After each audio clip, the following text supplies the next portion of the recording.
Bon, du coup, on est avec Pierre qui a fait top 256, qui a fini 189e à la fin des rounds au CDF.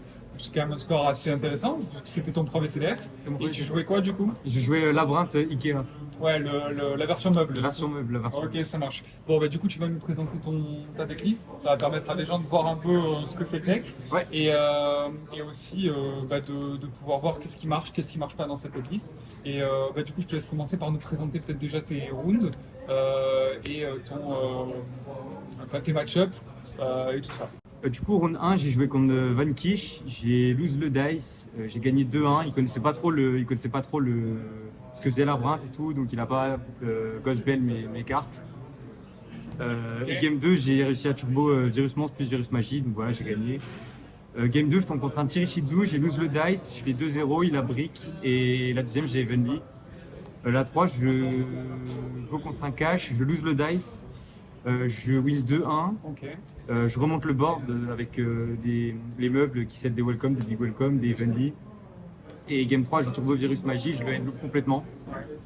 Game 4, je joue contre un Labyrinthe Stun, je lose le dice, je lose 1-2 parce que j'ai fait n'importe quoi. Là, t'étais en 4-1, c'est ça? J'étais en 3-1, en 3-1. Ok, ça marche. 3-1, j'ai fait n'importe quoi, j'ai trop Ouais, joué. Bon, c'est ma faute. Game 5, je joue contre un Splite pur. Je lose le dice, je gagne 2-1. J'ai Nibiru, il a pas fait gaffe à Nibiru, il a pris Nibiru, j'ai gagné dessus. La 6, je joue contre un match miroir, Labyrinthe meuble. Je lose le dice, je gagne 2-1. Les games étaient super serrés, j'ai gagné au time grâce à une petite tech card en side deck. Game 7, je joue contre un Splite pur, je win le dice, c'est le premier dice que je win. Je gagne 2-0. Je l'ai même pas virus, j'ai juste gagné avec l'engine. Et j'ai gagné sur Sphere Mode à la 2. Game 8, je tombe contre la Tirishizu qui est passée en feature match en top 32. Je lose le dice, je lose 1-2, je gagne la première sur Nibiru et derrière elle me fait full loop avec Elbeck plus Aguido, plus full les meules, machin de fou. Game 9, je tombe contre un Splite Runic Evil Twin, je lose le dice, je perds les 2 rounds, j'étais fatigué, j'ai mal joué, c'est ma faute. Game 10, c'était J2 du coup ça. Ouais. J'arrive en retard, je prends une game lost, je win le dice et je remonte le 2-0 derrière. C'était mon deuxième dice win. Et game 11, je win le dice, je tombe contre un match miroir qui a target spécifiquement le miroir. Et il avait tout, il avait H, Ghostbell, Keiju et Cosmic et Magnum. C'était dur de passer, ouais. C'était ingagnable, c'était pas possible de passer. Donc j'ai lose. Du coup, je finis en 8-4 et j'ai perdu 9 dice sur 12. C'est quand même beaucoup. J'ai perdu beaucoup de la DL dice. était bien travaillée pour ça. Ouais, la DL était vraiment bien travaillée pour le Go 2 et ça s'est vu, hein, parce que je crois que j'ai perdu une seule game en ayant Go 2, j'en ai perdu qu'une seule sur toutes les games que j'ai Go 2. Donc c'est que vraiment la DL a bien performé. Bah, du coup, on va passer à la DL. On va commencer par le main deck. Tu joues à combien? 40. Ok, bah vas-y, c'est parti. Du coup, je vais commencer par les cartes Labyrinthe, du coup les cartes Engine. Je jouais une Lovely, c'est la brique du deck, mais honnêtement, elle m'a fait gagner tellement de games. En fait, elle peut pop 1 en continu, c'est trop fort. Et elle recette des trappes et le deck ne peut plus répondre à nos trappes normaux. Donc elle a vraiment, c'était incroyable. Il y a une game où je l'ai sacrifiée, je me la suis fait bannir par un Arise, mais pour le Evenly derrière, et elle a servi comme sacrifice. Après, je jouais 2 Lady. Bon, on n'en joue que 2 parce qu'en fait, 3, on n'a pas envie de briques. Les seuls match-up on en veut 3, c'est genre contre les Runic. Mais en fait, je me dis que si on tombe contre un Runic et qu'il nous en bannit déjà 2, c'est que c'est probablement perdu de base. Donc je ne joue que 2 et ça a très bien marché. Après, j'ai joué 3 Ariana parce que c'est le meilleur top deck et c'est la meilleure carte du deck en fait. Juste quand on la top deck, en fait, on la norme et derrière on a tellement de possibilités qui trigger pas mal de trucs. Donc c'est vraiment trop fort. C'est vraiment le meilleur top deck. Donc ouais, on en veut 3. Après, au niveau des buffs, j'ai joué une Cooklock, 3 Storvy et 3 Chandra. Du coup, à base, je jouais 2 Cooklock, mais j'en ai cut une parce qu'en fait, pareil, pour les mêmes raisons que Lady, je veux juste pas brick dessus. Et au pire, on se la fait ban dans Runic, c'est pas grave. Mais honnêtement, à une, elle m'a jamais manqué en fait. Une, ça suffisait, on peut faire la tuto quoi. Et le reste des fournitures, c'est les ratios classiques. On les veut en main de départ. Et Storvy permet de faire notamment Chaos Angel. Après, Storvy, c'est un niveau 2, c'est un peu embêtant parce qu'il y a des setups où je me suis fait TTT mon Storvy. Et c'est embêtant parce que du coup, ça leur donne de quoi jouer derrière. Et Sprite par exemple. Pour Sprite, voilà, c'est c'est ça. tout ça, ouais. Mais du coup, c'est pas grave, on préfère quand même maximiser le nombre de meubles. Ok. Du coup, après, je jouais le terrain en x1 qui est insane en match miroir et contre les decks contrôle en général. C'était incroyable en fait le fait de pouvoir pop 1 avec l'effet de nos trappes welcome et de reborn en résolution d'un trap normal. C'est incroyable parce qu'on peut reborn des cartes notamment comme Chaos Angel qui peut retrigger l'effet et c'est vraiment incroyable. La carte était vraiment forte tout le week-end et j'ai pas brick dessus si souvent que ça.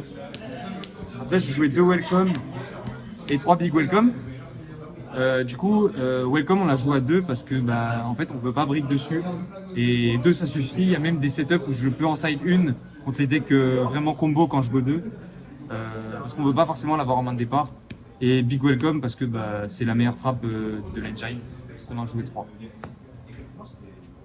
Après je jouais du coup 3 pots d'extravagance parce qu'en fait c'est meilleur que prospect dans le sens où on préfère draw 2 pour en fait potentiellement draw des discards pour les meubles. C'est quand même meilleur de discard avec nos meubles et au pire on bannit notre extra deck sans regarder ce qu'on bannit mais c'est pas grave en fait. Et draw 2 c'est vraiment trop fort, c'est le meilleur top deck en fait avec Ariana aussi, c'est les 2 meilleurs top decks qui nous donnent trop de plus. Il y a un autre meilleur top deck, mais c'est une tech qu'on va aborder après. Il y a un autre meilleur top deck, oui c'est vrai. Il y a Callby du coup qui est exceptionnel aussi, je l'ai résolu 3 fois dans le tournoi. En fait ça sauve de H, Bell, mais aussi ça peut Callby de l'engine. Typiquement contre Tyr, je me suis fait Herald of the Orange Light. Je l'ai callby et j'ai gagné sur ça parce que le mec il avait rien d'autre, il a rien pu trigger. Donc c'était fort tout le week-end ça aussi. Bon après une des meilleures techs c'est celle qui m'a fait gagner le plus de games je dirais c'est Fenrir. En Go First comme en Go 2 la carte est exceptionnelle. En Go First parce qu'en fait ça bait une imperm même si j'ai pas beaucoup Go First ce week-end. Mais en fait en Go 2 la carte elle est juste insane. Parce que en fait, elle met trop de pression. Donc juste on la spé et ça force une omni-negate ou ça gère un body. Et ça nous donne aussi quelque chose d'important, c'est que ça nous donne une discard pour un meuble. Et ça c'est trop incroyable de fait de pouvoir la spé, de la tuto. Du coup en tuto on a une free discard et on a un body pour potentiellement une mucracker ou autre chose de l'extra deck. Ouais, c'est vraiment. Tu peux aussi faire croire que tu joues du coup Kashtira et que t'as pas une main de ouf. Ouais, on a Imperm le Fenrir une fois. Voilà, tu peux te faire Imperm le Fenrir et c'est pratique quoi. C'est pratique de faire Imperm Fenrir parce qu'après, Imperm Fenrir, Norm Ariana et on repart. T'es parti, ouais. Et du coup, c'était trop fort et surtout en miroir et contre Cash, c'était incroyable en miroir aussi parce qu'en fait, pouvoir ban la Lovely face down, c'est juste gagné en fait. Après, pour les N-Trap, je jouais 3 H. Pour Branded parce que Branded est super dur comme match-up et pour le miroir alors bon j'ai pas affronté Branded et je l'ai pas du tout draw, j'ai dû la résoudre 2 fois dans le tournoi et c'était vraiment contre un cash je crois et vraiment je l'ai pas vu beaucoup la hache mais en théorie c'était une bonne carte. Même contre Sprite, Relic, tout ça, pour éviter le tuto du terrain. La tuto du terrain, ouais, c'est vrai. C'est vrai que j'ai gagné une fois sur H parce qu'il avait il a fait Slumber pour spé, c'était un Runic for ailleurs. Il a fait Slumber pour spé, il a spé Hugin, il a fait Cost la brique for ailleurs, j'ai H et il a une phase dessus et derrière j'ai pu Turbo Virus et c'était gagné en fait. Donc oui, effectivement la H était bonne dans ce sens-là. Après j'ai joué 3 Nib. Nib, personne n'a joué autour vraiment. J'ai pu Nibiru le Desplite mais comme ça en fait. Alors qu'ils sont censés jouer autour. Je l'ai pas draw tant que ça en fait. Mais quand je l'ai draw, je l'ai résolu la plupart du temps, notamment contre celle qui jouait Tyr. Je l'ai résolu, en fait elle avait 5 monstres sur le board, elle a fait Poly, j'ai chain Nibiru et j'ai gagné là-dessus en fait. Aussi c'est une bonne tech à avoir avec les meubles. C'est vrai, il y a une tech avec les meubles, c'est qu'en fait le fait d'avoir un meuble en main plus Nibiru, en fait on active notre Nibiru et si ça passe, on chain meuble, on le discard et en fait il n'y a pas de résolution il se spé pas en fait, ce qui fait qu'on tribute le board. Mais il y aura ni Nibiru ni token, donc en fait on le laisse avec rien sur le board. Ouais, pour spé le token, en fait il faut que Nibiru se spé. Exactement, voilà. Donc le seul setup où je le fais pas, c'est contre cash et quand je sais qu'il a genre licorne en main. Là je laisse résoudre mon Nibiru, comme ça il a un token, il peut rien faire avec. Mais c'est le seul setup où je laisse Nibiru. Sinon il a été trop fort, j'ai pu Nibiru des splites, j'ai gagné contre des splites juste avec Nib. Alors que c'est pas censé arriver en fait. Après pour les traps normaux qui sont joués dans Labyrinthe, je jouais une Overroot. Ça c'est pour Unique en fait, parce qu'en fait elle envoie au cimetière une carte et elle reset du grave. Ce qui fait que la carte a plein d'interactions auxquelles on pense pas en fait, notamment les cartes qui respectent du grave. Voilà, on gagne dessus. Et contre Kashtira c'est super fort Parce qu'en fait, ils font Spelligorn, supposons que ce soit pris shifter ou quoi que ce soit. En fait, on peut juste fumer la licorne si on a pris une imperm ou quoi que ce soit. Ouais, et il recette un monstre, et du coup, derrière, il peut pas. Il peut pas spé, ouais, Il c'est peut ça. pas se payer du coup, ouais. Après, j'ai joué Punishment, ça c'est la plus générique. J'ai sorti quelques fois, mais c'est pas la meilleure, mais en fait, c'est la plus générique. Donc, bah, je jouais un parce que c'est fort. Ouais, c'est les meilleures cartes. Un d'Aroma, je l'ai pas résolu une seule fois du tournoi, mais en théorie c'était une bonne carte. En fait c'est fort, c'est super fort en théorie qu'on cache, parce qu'en fait on face down l'aspect et bah, y a plus rien derrière en fait. Il peut plus faire Théose. À l'ennemi il faut qu'il ait genre Scarecrow plus Riser, mais bon c'est des setups vraiment particuliers. Et la carte est en théorie elle est incroyable, mais je l'ai jamais résolue. D'ailleurs, il y a Mathieu Bricard qui l'a joué en side, il me semble. Avec PTT ouais, mais sauf C'est que nous dinguerie, hein. on y a accès plus rapidement, donc voilà. Après, du coup, je jouais 3 Imperm parce que c'est un trap qui peut mettre live la Lady T0 potentiellement. Parce que Lady se spé quand un trap normal a été activé. Et aussi, c'est un des meilleurs traps normales. Parce que juste on l'a en main, on l'active. Il y a plein d'interactions, donc c'est Imperm. En fait, c'est une entrap qui rentre un peu dans l'engine aussi, quoi. Exactement, c'est une entrap d'engine en fait. C'est comme Herald of the Orange Light dans le tir en fait. C'est ça. Et bon, voilà. Et la dernière carte, celle qui m'a fait le plus de games de tout le week-end, c'est 3 Heavenly. Carte de fou. Parce que j'ai fait que Go 2 en fait. Et On s'est cassé la tête hein, pour ce 3 c'est cassé. À la base c'était des Ghost Ogre ou des Veilers et finalement j'ai pété un câble et j'ai dit vas-y je vais rentrer 3 Heavenly. Et la carte était incroyable. J'ai gagné tellement de games sur Heavenly, notamment un Labyrinth Stun que j'ai affronté. Il start, il me fait 7-5 end phase. Je rentre en battle et j'ai Heavenly et je gagne là-dessus. Heavenly main deck quoi, c'est très fort. C'est surprenant en fait. Voilà pour le main deck. Donc main deck à 40, maintenant on va passer side du coup. Au side, ouais. Du coup, pour le side, je jouais un Druiswurm et 2 Magnamut. Alors, c'est des cartes qui m'ont manqué. De base, j'ai joué un Baldrake en plus, mais j'ai dû le cut. Mais honnêtement, à 3, je les ai quand même résolus pas mal. Et en fait, c'est des cartes qui sont incroyables dans l'Engine Labyrinth. Notamment, elles synergisent super bien avec les Big Welcome et avec les Ariana. Je vais expliquer pourquoi en fait.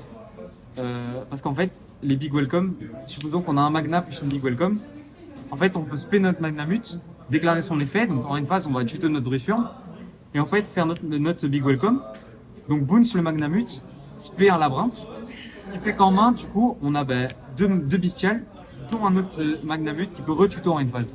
Et ça, c'est une synergie de fou, en fait, parce que ça devient bestial control, en fait, quand on en rentre dans le deck. Surtout qu'après, derrière, tu peux utiliser tes Beasted plus Ariana pour faire Chaos Angel. Exactement, en fait, Bestial plus Ariana, en fait, ça fait Chaos Angel, puisque c'est 2 darks qui font 10, en fait. La somme des niveaux fait 10. Et du coup, ça fait Chaos Angel qui est gratuit, en fait, qui peut potentiellement même trigger le Druiswurm. Et donc, c'était incroyable. Tout le week-end, vraiment, les Bestiales étaient vraiment incroyables. Donc, 3, voilà. Après, je jouais Transfer Mode. J'ai hésité jusqu'au bout à les rentrer. J'ai hésité avec des Lava Golem. Mais honnêtement, Sphere Mode parce que j'avais trop peur de Runic, Splite Evil Twin et de Branded. Et c'était incroyable en fait. Genre, j'ai gagné des games juste sur normal Sphere Mode, c'était gagné en fait. Et aussi, il y a des setups où si elle revient de notre côté, on peut la bounce avec Big Welcome. Et du coup, la avoir en main, ce qui fait que le mec doit rejouer autour. Et bon, c'est infernal. Après, je jouais une variative pour Branded ou Sword Soul. J'en ai pas rencontré, je l'ai jamais joué. Sauf que je l'ai sorti une fois contre Tyr. Et je me suis fait OTK derrière, donc c'est que c'était vraiment pas fou contre Tyr. Après, je jouais le pack Virus. Ça, c'était pour Splite, pour Vanquish Soul aussi, pour Matmec potentiellement, Super Heavy si j'en croisais, Turelli. Enfin, il y avait pas mal de cartes que cette carte prend. Et ça, c'était plus pour Kashtira et Runic. J'ai fait un Kashtira, j'ai gagné. Et contre le Vanquish Soul, j'ai hardbro celui-là. Et j'ai fait les deux en fait. Et il avait juste 0 carte en main. Et j'ai gagné là-dessus en fait. Donc les 2 virus, c'était bien. Après, je jouais trop anti-spell parce que Runic, c'est un match-up, c'est cauchemardesque Runic. Mais en fait, la seule fois où je l'ai rentré, j'ai eu les 3 en main de départ. Du coup, j'ai brick dessus, j'ai perdu la game. Mais en théorie, c'était une bonne carte. Juste, la seule fois où je l'ai rentré, j'ai brick, donc voilà. Et les 3 dernières cartes, c'était la tech carte de Labyrinth, je pense. C'était une des meilleures cartes du side deck. C'est 3-30 du Fossoyeur. Qui est incroyable contre H, contre Ghostbell, parce que le deck meurt sur H et Ghostbell, qui gagne au time, j'ai gagné au time contre. C'est incroyable en match miroir, c'est incroyable contre Vanquish Soul, contre tir. La carte, elle a tellement d'utilité. On est obligé de la jouer C'est une x3. sorte de call buy. Au final, en fait, tu joues 4 call buy, quoi. C'est ça, et en fait, c'est un call buy, c'est un meilleur call buy, puisqu'en fait, dans les setups où je vais supposer qu'on a ça et ça, en fait, on active Welcome et qu'on a déjà Lady sur le terrain. Et en fait, on prend H. Du coup, on peut pas chain la Lady pour cette trap. Et en fait, le fait d'avoir call buy nous donne juste accès à notre Welcome. Mais en fait, si on a ça, non seulement on negate la H, donc ce qui fait qu'on peut résoudre notre Welcome, et on peut chain la Lady, la trap du Fossoyeur, qui en plus burn et win no time. Donc, Non, c'est une trap qui est trop bonne dans le deck. En fait. la carte est juste mandatory x3, je pense. C'était incroyable. Bah, depuis qu'il n'y a plus Gamma, oui. Depuis qu'il n'y a plus Gamma, mais même si on me rendait Gamma, je pense que je préférerais ça en fait. Ouais. Avec Turkul, c'était meilleur en fait. J'ai gagné au time vraiment contre un match miroir. Il m'a fait une Ghost Bell. On était au time en battle. J'ai fait Big Welcome. Il a fait une Ghost Bell. J'ai fait Chain Sack. J'avais depuis le départ en main. Et juste Burn No Dummies, j'ai gagné en fait. Et c'est trop fort. La carte était incroyable. Tu peux la reset avec Lovely. On peut la reset avec Lovely. Je l'ai pas draw malheureusement quand j'ai joué contre Tyr. Je l'ai pas draw, mais c'est dommage parce que si je l'avais draw en fait, j'aurais sur Kelbeck ou Aguido et juste j'aurais gagné parce qu'elle meule pas. Et derrière, je gagne au time en plus. Donc, Bon, maintenant que tu as fini tout ce qui est main et side, est-ce qu'il y a quelque chose que tu changerais là-dedans? honnêtement, j'hésite le troisième anti-spell, potentiellement pour un Baldrake bestial. J'hésite vraiment parce que, mais après, je me dis que je l'ai pas beaucoup testé, donc j'ai envie de lui donner une chance supplémentaire. Parce que c'est vrai que la seule fois où je l'ai rentré, j'ai juste brick dessus x3, donc c'est mauvais, mais c'est à tester. C'est soit je le laisse, soit je mets un Baldrake pour avoir plus de bestial, pour contrôler plus le match-up. Potentiellement, vu que Dragon Link est fort, va y avoir du support des Link et Branded est fort aussi, donc voilà. Et du coup, en main, tu changerais quelque chose ou pas? Non, le main deck était parfait. J'ai rien à reprocher au main deck. Vraiment, je changerais rien. La decklist était parfaite pour moi. Juste, c'était le fait d'avoir Go 2 énormément. Et peut-être j'ai fait des misplays aussi qui ont influé sur mes défaites. Okay. Bon, maintenant, vas-y, montre-nous cet extra. Alors, je jouais 2 NTS parce qu'en fait, on joue pas d'extravagance. Ce qui fait que NTS, on va la ban. En fait, ça m'arrivait plein de fois de faire extravagance et d'en bannir 2. Et j'étais un peu dégoûté. Et c'est la meilleure target à punishment en fait. Elle pop 1. Donc c'est fort. Après, je joue le package Bucéphale. En fait, Bucéphale, on l'envoie, c'est une 3005 d'attaque, donc on l'envoie avec Punishment. Et lorsqu'elle est envoyée au cimetière, on foolish Garura qui nous fait draw 1. Donc en fait, Punishment fait du -1 à l'adversaire et nous fait draw 1, donc c'est très fort. Mais je l'ai sorti une fois, la tech, c'était en match miroir, j'ai gagné, mais même j'ai foolish juste Garura parce que c'était un meuble. Donc voilà. Après, du coup, une carte qui était incroyable, c'était 3 Chaos Angel. Alors Chaos Angel, c'est une carte de fou dans Labyrinthe. Parce qu'en fait, il faut une Lovely, une Lady, plus le Storvy, ou Ariana plus un Bestial, et ça fait Chaos Angel en fait. Les Chaos Angel, il faut savoir que quand il est spé, il banne 1, et c'est pas Once par turn. Et c'est ça qui est abusé, c'est qu'en fait, on a des moyens de le reborn, donc notamment avec le terrain. Ce qui fait que typiquement, on fait imperm, et en réseau, avec le terrain, on peut reborn le Chaos Angel et reban 1, et c'est fou. Donc Chaos Angel était vraiment incroyable. Je l'ai pas beaucoup sorti, mais quand je l'ai sorti, j'ai game dessus en fait. J'ai gagné dessus. Tu l'as même sorti 3 fois, il me semble. J'ai sorti que 3 fois, c'est ça. Non, mais tu l'as sorti 3 fois en un tour, non? J'ai sorti 3 fois en un tour, ouais. Je l'ai Chaos Angel une fois. Derrière, je l'ai link into une Mucracker que j'ai. Du coup, j'ai fait Mucracker, je l'ai reborn, j'ai reban 1, du coup j'étais à ban 2. Je l'ai crash en battle, du coup, vu qu'il était redestructible par battle. Et j'ai fait une imperm, réseau, effet terrain, je l'ai re-reborn, j'ai reban 1 et c'était incroyable. Donc voilà. J'ai triple Chaos Angel, un mec il a pété les plans. Donc c'était fou, c'était fou. Après je jouais un Link Ribo parce que j'avais peur de me faire Ebly Lock et je savais pas trop si ça allait être joué dans Cash ou dans Splite et je l'ai jamais sorti. Mais c'est sécurité en fait.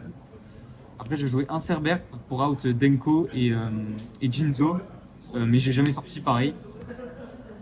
2 Phoenix parce que j'avais peur du cimetière des créatures millénaires qui est beaucoup joué dans Splite Unique, mais pareil je l'ai jamais sorti en fait, donc il y a beaucoup de cartes que j'étais là en sécurité mais que j'ai jamais sorti. Après la meilleure carte de l'extra deck c'est Mucracker. Mucracker qui peut reborn, que ce soit Chaos Angel, que ce soit la Lovely, que ce soit une Ariana qui peut tuto. Cette carte au grind game elle est folle et Mucracker nous y donne accès 3 fois en fait, donc c'était fou. La carte était incroyable, elle marche trop bien en fait. Le fait de discard, c'est un peu embêtant, mais bon, c'est pas dramatique. Mais voilà, la carte était incroyable. Vraiment, la carte, j'ai sorti plusieurs fois. Et quand j'ai sorti, vraiment, c'était une excellente carte. Et la dernière carte, je l'ai jamais sortie, mais bon, c'est Goddess. C'était là pour rappeler Tower. Je savais pas si Purelli allait continuer à jouer, mais en théorie, c'était une très bonne carte, qui est démon aussi, mais voilà. C'était une très bonne carte, mais j'ai jamais sorti. Bah, nickel, super. Est-ce que tu as des remerciements? Est-ce que tu as... Ouais, je remercie déjà toute la team, mais particulièrement Nico qui m'a aidé à deck build Labyrinthe. Les Evenly, c'était son idée, mais toute la team pote aussi, ils ont été super cool. La No Cheese, puis tout l'event, c'était super sympa, c'était vraiment cool. Voilà, et merci à toute la team. Bah nickel, merci à toi. Bon bah écoutez, retrouvez-nous sur YouTube, sur Instagram, Team Akatsupitre. Et puis bah, merci Pierre, et encore félicitations pour ton résultat, c'était Merci. sympa. Merci.